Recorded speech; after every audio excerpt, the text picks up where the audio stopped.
You're about to watch something unfold that most people won't understand until it's already too late. And no, this isn't fear-mongering or some random internet conspiracy. This is the type of story that creeps in quietly, hides inside numbers, and then hits ordinary people like a freight train. Because right now in the UK, there's a belief that's been repeated so many times, it's basically become a religion. Property never loses value. People say it like it's a law of physics, like gravity, like the sun rising tomorrow. But what if that belief is the trap? What if the home you've spent your entire life working toward, the one asset most families depend on, is the very thing pulling them toward financial ruin? Here's the number that should make you stop whatever you're doing. 73%. That's the share of the average British family's wealth tied up in their home. One asset, one market, one fragile promise. And buried beneath that promise is something much bigger than a housing slowdown or a correction. Some analysts call it a bubble, others call it a cycle. But the reality feels darker. An £8 trillion time bomb buried inside the UK housing market. And the fuse isn't burning slowly anymore. It's already at the end. While the headlines distract the public with small talking points, there are signals behind the scenes that suggest the biggest players in the system are making moves that don't match the optimistic narrative. And in this report, we're not here to comfort anyone. We're here to follow the pattern, track the exits, and break down exactly how a collapse actually happens. Because once you see it, you can't unsee it. And what happens next may force millions to confront a brutal truth. Your biggest asset might not be your safety net. It might be your cage.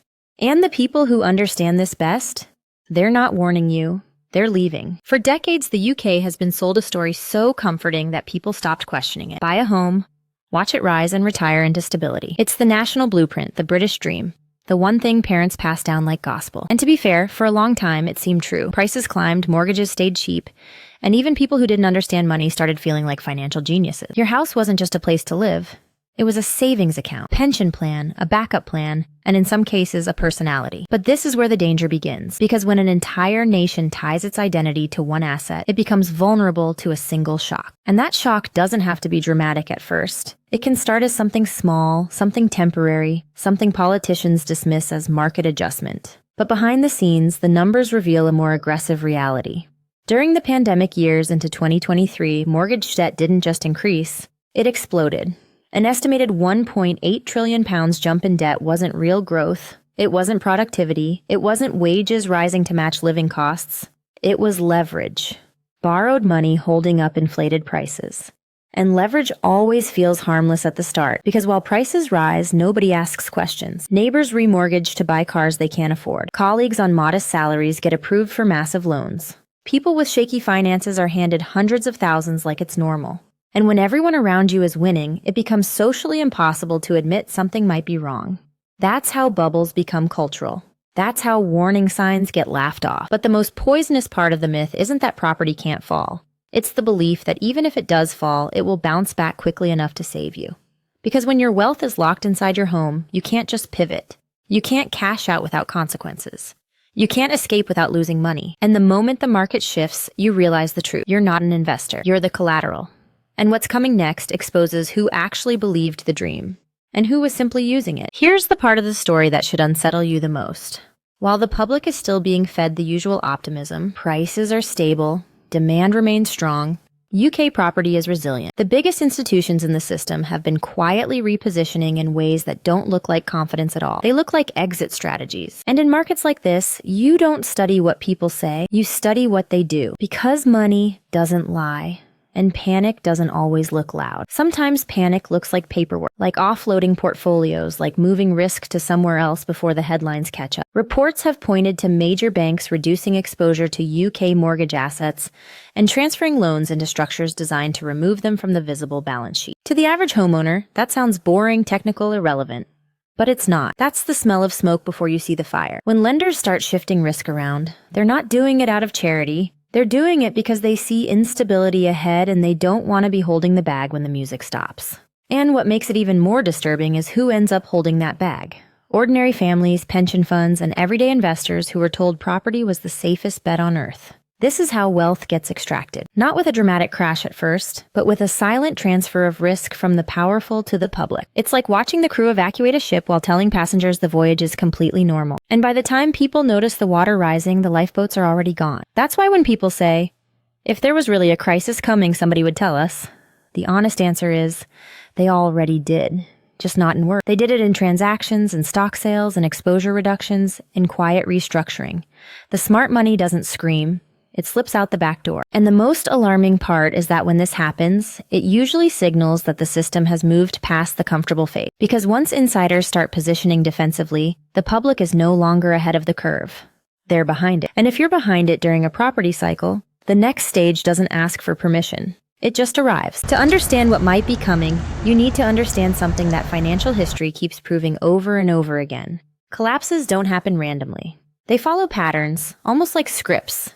And the reason so many people get destroyed in these cycles is because they think chaos means unpredictability. But the truth is, wealth destruction is usually engineered through a predictable sequence, and once you know the sequence, you start noticing the signs everywhere. This is what we'll call the wealth extraction sequence, and it has 4 stages. Stage 1 is the setup. This is the honeymoon phase where everyone feels richer without actually earning more. House prices creep up month after month, banks throw out easy approvals, and borrowing feels painless because interest rates are low. It becomes normal to stretch budgets, to refinance, to treat your property like a cash machine. Stage 2 is the trap. The public still thinks they're winning, but the professionals start quietly exiting. This is the phase where the market stops making sense, because interest rates rise, but property prices refuse to correct properly, creating a dangerous imbalance. People keep buying based on yesterday's logic while the cost of borrowing shifts beneath their feet. Stage 3 is the trigger event. And here's the trick. This doesn't always look like a housing crash at first. Sometimes it looks like a sudden freeze in approvals, a derivative is issue, a liquidity shortage, or an unseen loss that forces institutions to tighten overnight. And then comes stage 4, the cascade. This is the phase everyone imagines when they think of a crash. Repossessions, negative equity, forced sales, bank failures, government scrambling. But what makes the cascade terrifying is that it can move fast, because once confidence snaps, price drops are no longer gradual. They become violent. The slow phase ends and reality hits all at once. And if you're thinking, okay, but the UK isn't like that, history has a cruel response. It already happened here, more than once. Every time the country convinces itself it's stronger, smarter, safer, the cycle repeats. And each time the fall hits harder, the recovery takes longer, and more wealth ends up concentrated in fewer hands. That's the part people don't want to admit, because it suggests the crash isn't just a mistake, it's a mechanism. And when you look at today's market through that lens, the uncomfortable question becomes unavoidable. Which stage are we in right now?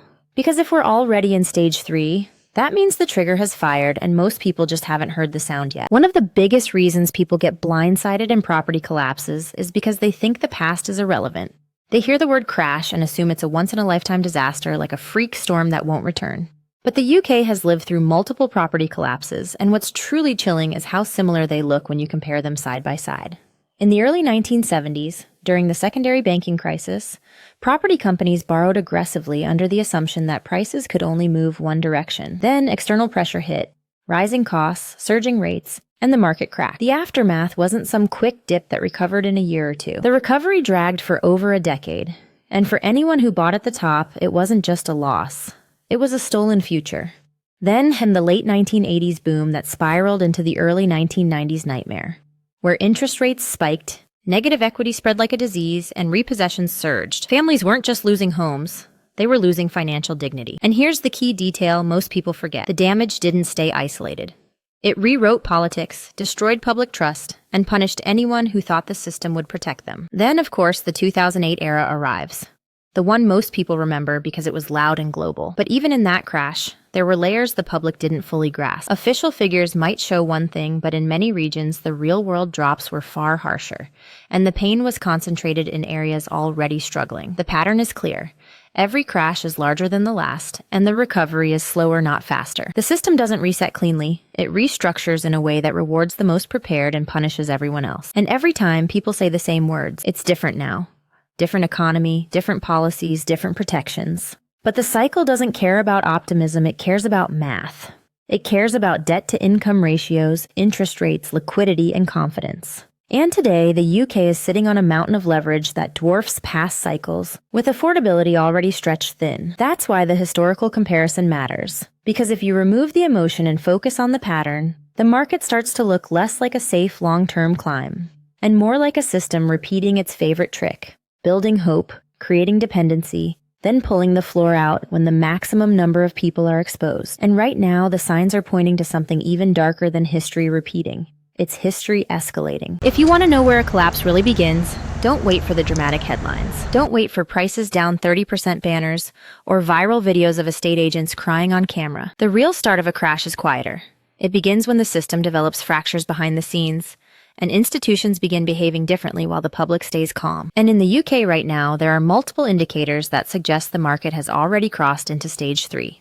The trigger phase. One of the most important concepts people don't understand is unrealized losses. That phrase sounds harmless, like something abstract, but it can represent enormous danger. It refers to losses that exist on paper but haven't been officially recognized, often because institutions are using accounting methods that allow them to pretend the assets are still worth full value. In plain English, it means we're sitting on a problem, but we're not saying it out loud yet. And when you combine that with rising interest rates, affordability pressures, and reduced transaction activity, you get a market that looks stable from a distance, but is quietly freezing from the inside. Look at how buyers behave when rates climb. Mortgage approvals drop.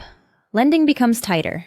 People hesitate because monthly payments are no longer manageable, even if the house price looks similar. Sellers start pulling listings because they refuse to accept lower offers. That creates a stuck market.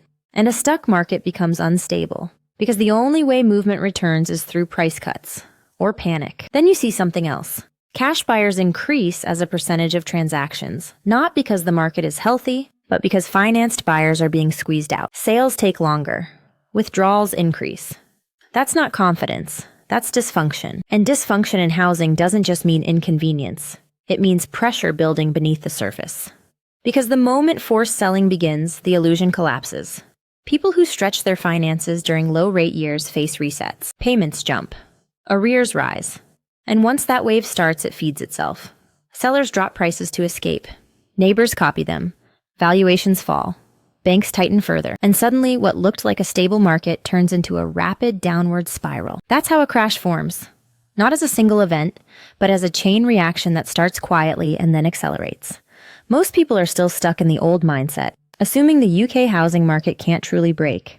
But stage 3 is where that assumption dies. Because at this point, the system doesn't need public belief to collapse. It just needs one hidden mechanism to fail.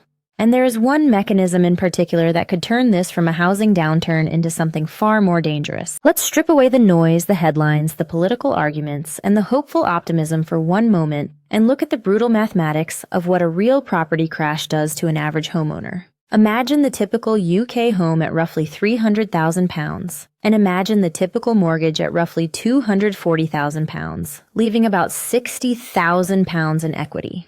Most people hear that and feel safe because equity feels like security. It feels like progress. It feels like the proof that all those years of payments meant something. But now imagine a serious downturn, the kind history has already shown is possible, where prices drop 50%. That £300,000 home becomes £150,000 overnight. But your mortgage doesn't shrink with it.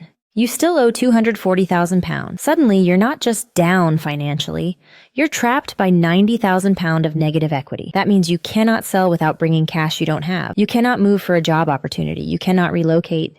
You cannot escape. And the scariest part is that your monthly payment doesn't drop either. In fact, in most cases, it rises because rates reset higher. So now you're paying more every month for an asset worth far less than what you owe. And if you fall behind, the bank can repossess the house, sell it, and still chase you for the remaining balance. That's where the story stops being a housing crash and becomes something far more personal, lifetime financial damage. Because most people assume bankruptcy wipes the slate clean, but debt mechanisms aren't always that forgiving, and the psychological damage alone can be devastating. This is why collapses hit the middle class hardest. The wealthy diversify. The poor often never had access to the asset. But the middle class, those who worked for years, saved deposits, trusted the system, get caught in the squeeze. And while millions struggle, the next phase begins: wealth transfer. Because in a post-crash world, property becomes cheap, but not for the people crushed by debt. It becomes cheap for those sitting on cash, those positioned to buy when everyone else is forced to sell. That's how a housing correction turns into generational reshuffling. The dream changes shape. Ownership becomes rarer. Renting becomes permanent. And the final twist is the most brutal one of all. By the time the public accepts what's happening, the exits are already closing. So the only real question left isn't whether the system can break, it's who gets broken first. And in this story, the people who survive aren't always the smartest. They're simply the ones who saw the trap before it snapped shut.